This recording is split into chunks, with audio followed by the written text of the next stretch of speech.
প্রকাশ্যে আপনারা দেখেছেন আমাদের ভাইদেরকে উপর থেকে হেলিকপ্টার দিয়ে গুলি করে হত্যা করা হচ্ছে।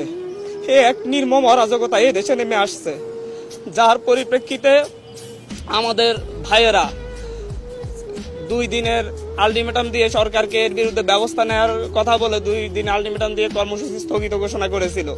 কিন্তু তারপরও আজকে জগন্নাথ বিশ্ববিদ্যালয়ে গুলি হয়েছে। আমাদের সমন্বয়ক সহ 60 জন ভাইকে খুঁজে পাওয়া যাচ্ছে না। আসিফ মাহমুদ ভাই, আবু বাকের মজুমদার, আব্দুল কাদের এবং রশিদুল ইসলাম রিফাত, এদেরকে খুঁজে পাওয়া যাচ্ছে না।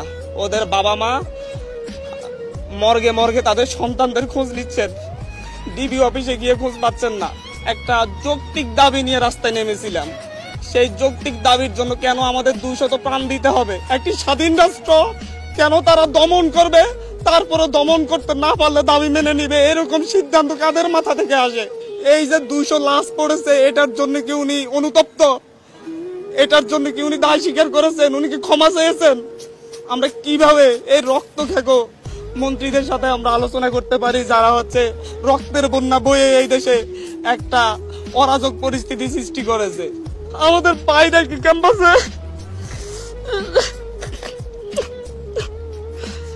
তাদের বাবা মা কি কান্না করতেছে না বাসায় বাসায়? এরকম অরাজক পরিস্থিতি তৈরি করে কেন আমাদের? আমার একটা জুনিয়র ছোট ভাই, ওকে গুম করে দিতে হবে কেন আপনাদেরকে?